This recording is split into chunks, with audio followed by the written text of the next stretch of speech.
আসসালামু আলাইকুম দর্শক, দেখছেন আজকে কি লইছি?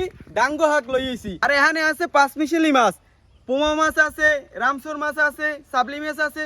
সোডাব ভাই অনেকদিনই অসুস্থ আসলে, সোডাব ভাই অসুস্থ কেন উঠছে, এখন হ্যারে একটু হাক আর মাছ টাছ খাওয়ান লাগে না, হেললো কি আজকে ডাঙ্গো হাক দিয়া আর এই পাঁচমিশালি মাছ লইছি হাসরা মাছ। আজকে ডাঙ্গো হাক দিয়া হাসরা মাছ রান দিয়া সোডাব ভাইরে খাওয়ামু। তাই লন এখন বাড়তে যাই কুট্টি টুট্টি লই।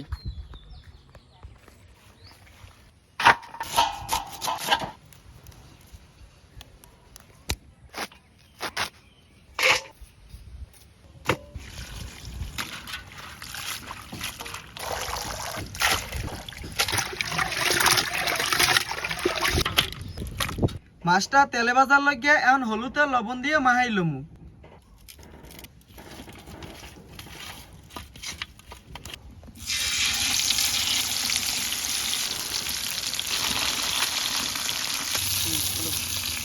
ডাঙ্গো হাক দিয়া হাসরা মাছ রান্দার লাগিয়া এখন সর্বপ্রথম কড়াইয়ের মধ্যে তেল দিয়ে দেব।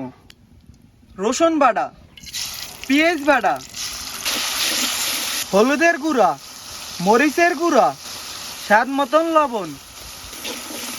মশলাটা কষানোর লাগিয়া এখন অল্প একটু মৌ দিয়ে দিব। মশলাটা ভালো মতন কষানো হয়ে গেছে, এখন হাঁকটা দিয়ে দেব।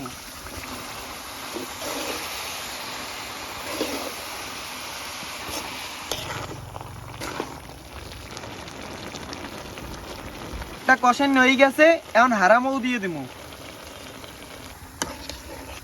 এখন মাছটা দিয়ে দেব।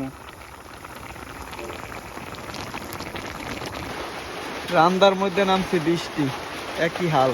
এদিকে টিন ধরে রয়েছি, এখন কিছু রান্না চলতে আছে। মোকো ডাঙ্গো হাক দিয়া হাসরা মাছ রান্না শেষ, এখন উড়েই গেলাম।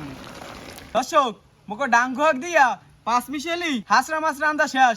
আর এই যে ছোড়া ভাই আই পড়ছে, বেড়া এতদিন আসলে অসুস্থ, হপায় অসুস্থ দিয়ে উঠছে। ছোড়াব্বা, হ্যাঁ তাই এখন বিসমিল্লাহকে আমনে দিয়ে দিই, আপনি অনেক দিনই আমার লগে খান নাই। আচ্ছা তাহলে দে দেন বিসমিল্লাহ।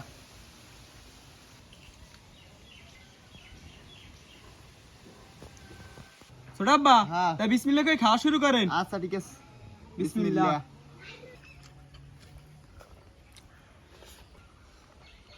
আদি এতদিন অসুস্থ থাকার পর মোর স্বাদ এককাল গেছিলি গে বেড়া, তুই যে এই হাক দিয়ে হাসনা মাছটা রাঁধছু, আমি এক লোকমা খাওয়ার পর আমার বুঝে মোহে স্বাদ আবার ফিরে আইছে বেড়া।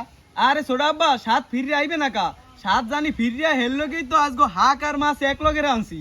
না বেড়া, হ্যাঁ ঠিকই কইছু, আজকে হাক দিয়ে হাসরা মাছ রান্দাটা সেই হইছে বেড়া। এখনো যারা ডাঙ্গো হাক দিয়ে এবিল হাসনা মাছ না রাঁধতে খাইছেন, একবার হইলেও খাইয়ে দেখেন, এক কিন্তু জম্মের স্বাদ।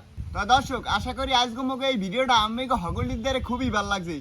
অনেকদিন অসুস্থ থাকার পর বাইরপোলায় এত সুন্দর একটা খাওয়ান খাওয়াইছে, খুবই ভালো লাগছে। সবাই ভালো থাকেন, সুস্থ থাকেন, আমার জন্য দোয়া করেন। আল্লাহ হাফেজ।